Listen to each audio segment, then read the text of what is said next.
Maqaa Abbaa, kan Ilmaa, kan Hafuura Qulqulluu, sadan Waaqayyo tokkoo. Ameen. Kabajamtootaaf jaallatamtoota maatiiwwan Waaqayyoo bakka jirtanii taatanii fakkii kana akkasumas sagalee kana kan dhaga'aa jirtan duraan dursee nageenyi Waaqayyoo, araaraa fi jaalalli Waaqayyoo, kadhatni haadha keenya qulqulluu qulleettii durboo Maariyaam, eebbii abbootii keenyaa hunduma keenya irrayyuu oolee haa bulu jechaa akka heeyyamaaf jaalala Waaqayyootti daqiiqaa muraasa keessatti yeroo kadhannaa torban mana kiristaanaa keenyatti abbootiin nu kaan ilaalchisee yeroo kadhannaa torbanii fi hiikkoowwan isaanii maalidha kan jedhu waliin turraa. Waaqayyo gooftaa keenyaa hunduma keenyaaf iyyuu ogummaa isaa, beekumsa isaa, balbala dubbii sagalee isaatii akka nuuf banuu jaalala isaaf heeyyama isaa nuuf haa ta'u. Yeroo kadhannaa torban guyyaa tokko keessatti mana amantaa Ortodoksii Tawaahidoo Itoophiyaatti abbooliin keenya seera nuu kaa'anii guyyaa tokkotti kiristaanii tokko yeroo torba akka kadhatu seerri mana kiristaanaa ni dubbata. Maaliif yeroowwan kun filataman? Yeroon kun kan filatamaniif kan seerri tumamee lafa taa'eefidha. Malee yeroo barbaannetti yoo kadhanne, yeroo nuu mijateetti yoo galateeffanne Waaqayyo nu dhaga'a.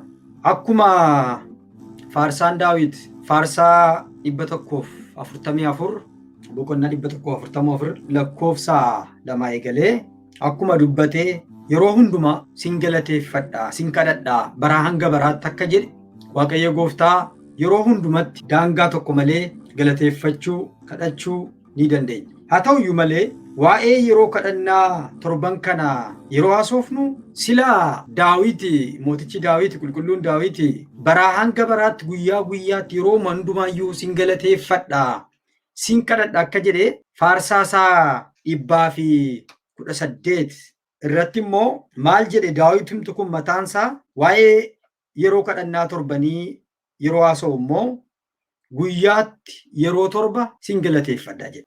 Kanaaf abbooliin keenya taateewwan garaagariif iccitiiwwan garaagarii bu'uura godhachuudhaan sababeeffachuudhaan amantoonni yeroo torba guyyaatti akka kadhatan yeroo kadhannaa torban seera nutumanii lafa nuu kaa'aniiru jechuudha. Garuu yeroo kadhannaa torban kana alatti namni hin galateeffata, hin kadhata. Fakkeenyaaf nyaata duraaf nyaata booda kiristaanii tokko ennaa hojii isaa dalagu, ennaa karaa deemu, karaa deemuuf ennaa ka'u, wantoota sochii garaagaraa ennaa taasisuu yaadu ni kadhata. Haa ta'u iyyuu malee yeroowwan kadhannaa torban kun maaliif filatamanii? Isaanis warra kamidhaa? Hiikkoon isaanii maalidhaa? Isa jedhu immoo gabaabsinee ilaalla jechuudha. Warra abbooliin keenya murteessanii akka nuun kadhannu kan lafa nuu kaa'an jechuudha. Abbooliin keenya akka kadhannu kan nu ajajan inni tokko ganamadha. Lafa barii jechuudha.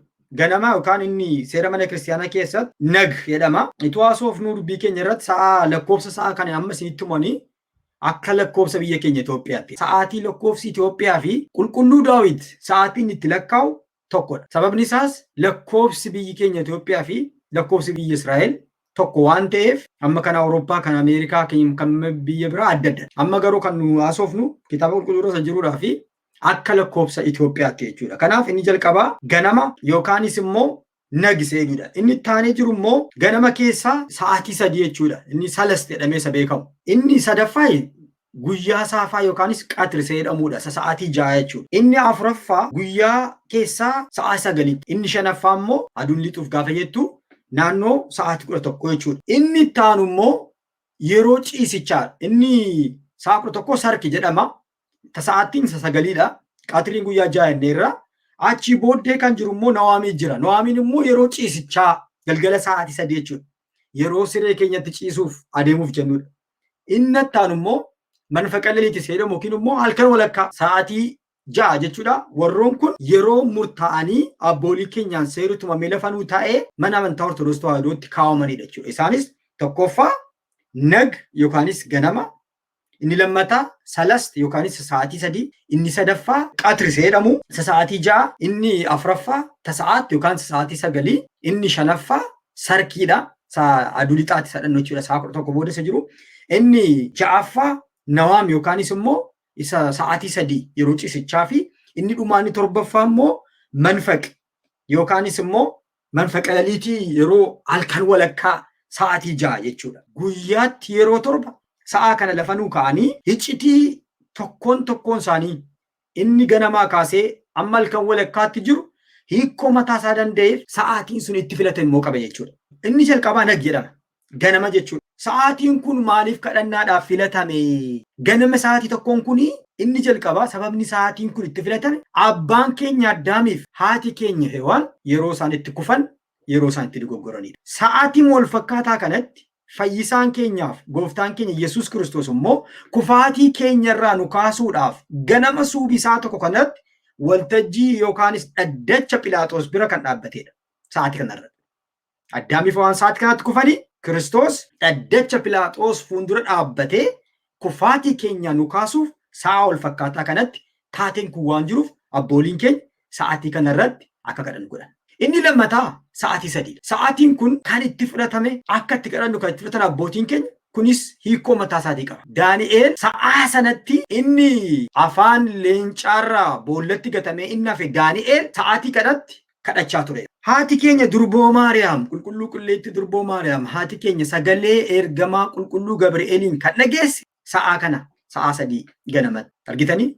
Fayyuma lafaa kaa'anii abbooliin keenya sa'aa 1, sa'aa 2, sa'aa 3, 5 jedhanii lafan kaa'anii hiccitii mataasaaf, dhaamsa mataasaa, barumsa mataasaa, hiikoo mataasaatii qaba kiristaanotaa. Kana malees itti dabalata jechuudha. Sa'aatii 3 kun guyyaa gaafa jimaataa gooftaan keenyaaf fayyisaan keenya qorichi keenya Yesuus Kiristoos nu fayyisuuf jecha sa'aa 3ttidha kan inni garafamaa ture, kan inni reebamaa ture. Kana qofa miti. Tsiraatsiyoonitti maatiiwwan kiristaanota maatiiwwan 120 jedhamanii warra beekaman hafuurri qulqulluu kan Tsiraatsiyoonitti bu'ee fi sa'aa kanaadha yeroo isaan kadhannaaf walitti qabamanii turan.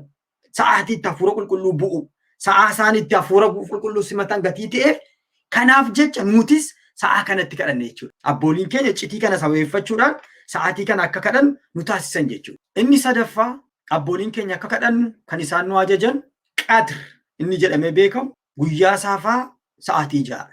Maaliif abbooliin keenya sa'aatii kana filatan immoo inni ilaallu sa'aa kanatti fayyisaa keenyaaf gooftaan keenya Yesuus Kiristoos anaaf isiniif jedhee addunyaa fayyisuudhaaf dukkanaa gara ifaatti nu baasuudhaaf sa'aatiin inni itti fannifame sa'aatii kanadha jechuudha.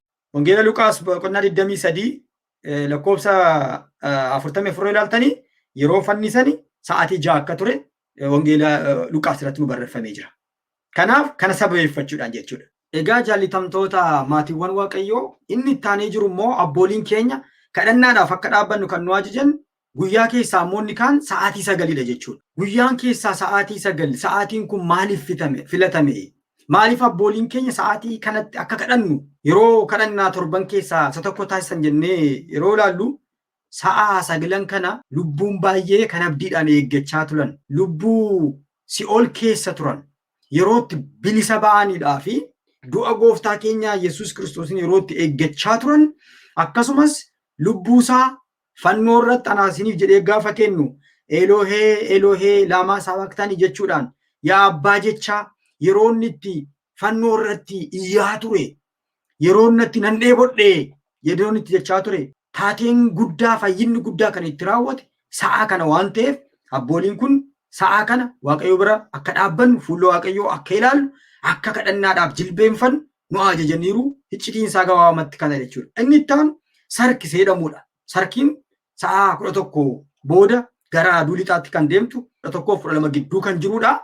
Sarkeedhama tokko booddee sarkeedhamuudhaan beekama. Sa'aan kun immoo fayyisaan keenyaaf gooftaan keenya Yesuus Kiristoos Yoosefiif Niqoodimoos fannoo irraa buusanii yeroo isaan gara awwaalaatti geessan gatii ta'eef abbootiin keenya akka nuti kadhannaadhaaf dhaabbannu nu ajajaniiru jechuudha. Inni kan biraa Nawaam isa jedhamudha. Noam yeroo ciisichaa gaafa ga'u galgala keessaa sa'aatii 3 kitaaba qulqulluu keessatti yookaanis abbooliin keenya gaafa barsiisan hirriba du'aan fakkeessanii barsiisu. Hirribaa ka'uun immoo akka nama du'aa ka'ee akka tinsaa'eetti ilaalama gatii ta'eef egaa guyyaa oolleerraa amma immoo halkan sodaachisaatu jira. Ija keenya cufnee hin ciisna malee ka'uu keenya hin beennu. Yaa Waaqayyo halkan keenya hirriba keenya aatimtu nu gaggeessi. Ija keenya junuunfannee ciisna ati hin ciistu. Ati hin raftu. Waaqa hin rafne Waaqa Israa'el nu eegi. Halkan gaarii nu taasisi jennee Waaqayyoon abdachuudhaan ija keenya hirribaaf yeroo itti junuunfannu, yeroo itti ciisnu, yeroo itti of wallaallu, yeroo fakkeenya du'aa isa jedhame keessaa yeroo itti seennu waan ta'eef ciisicha keenya guyyaa kan nagaan nu oolche, nu eebbisee nu kenne galateeffannee halkan keenya immoo galfatatti laattannee adaraa Waaqayyonnee kan itti ciisnu gatii ta'eef guyyaa kamisaa immoo fayyisaan keenyaaf gooftaan keenya Yesuus Kiristoos Geetesmaaniitti yeroo qabame sa'a 3 galgala ture gatii ta'eef sa'a kana yaadachuudhaan akka nu kadhannu yeroowwan kadhannaa torban keessaa tokko akka ta'u yeroon kun abbooliin keenya filatanii jechuudha. Inni xumuraa fi inni dhumaa inni torbaffaa manfaqa laliit yookaanis immoo halkan walakkaa jedhamee isa beekamu sa'aatii 6. Faarsaa Daawit faarsaa 118 lakkoofsa 62 iddoo ilaallu halkan walakkaadhaanii nan ka'aa sin kadhadha sin galateeffadha jedha. Kana qofa miti. Hojii ergamootaa boqonnaa 16 irratti Phaawulosii fi Siilaas sa'a kanatti akka isaan galateeffachaa turan halkan walakkaa kan akka isaan kadhachaa turan ni dubbata jechuudha. Kana qofa miti.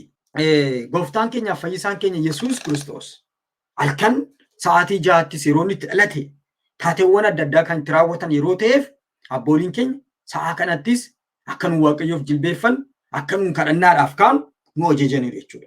Egaa maatiiwwan Waaqayyoo yeroowwan kadhannaa torban hiikkoon isaaniif hiccitiin isaanii gabaabamatti kana fakkaata. Sa'a filachuun keenya hiccitiinsa ajajna abbooliin keenya nu ajajan kitaaba qulqulluu bu'uura godhachuudhaan seeraaf heera nu tumanii hiccitii adda addaa wajjin walitti qabuudhaan yeroo kadhannaa torban kan lafa nu godhaniiru jechuudha. Nutis ijoolleewwan isaanii warri qaqqabu warri dandeenyu sa'a kana eeggachuudhaan hiccitiiwwan kana taateewwan kana qalbii keessa galfachuudhaan yeroo kadhannaa torban kanatti jilba Waaqayyoo qabachuudhaaf, dhiifama gaafachuudhaaf, araara gaafachuudhaaf, galateeffachuudhaaf, dhiphina keenya, rakkina keenya, dhibee keenya, rakkoo keenya Waaqatti kennachuudhaaf, imimmaa keenyaan aarsaa dhiyeessuudhaaf Waaqayyoon yeroo itti galateeffannu, yeroo itti kadhannu, kadhannaan keenya immoo kadhannaa onnee irraa maddee deebii qabu akka ta'uuf abbooliin keenya yeroowwan kadhannaa torban kitaaba qulqulluu bu'uureffachuudhaan haala kanaan akka ta'u lafa nu godhan jechuudha. Ijoolleen Tawaahidoos kan nuti kadhannu, kan nuti galateeffannu sa'aatiiwwan kun yeroowwan kun kan filataman sababa kana akka ta'e akka hubattan dhaamsa gabaabaa dabarsuudhaa fi yeroowwan kadhannaa torbaniif iccitiin isaanii kana fakkaata ture. Kakaasee kan nu jalqabsiisee immoo kan nu raawwachiise galanna ta'u Waaqayyo Abbaa, Ilmaa, Hafuura Qulqulluu sadan Waaqayyo tokko hanga bara baraatti. Ameen.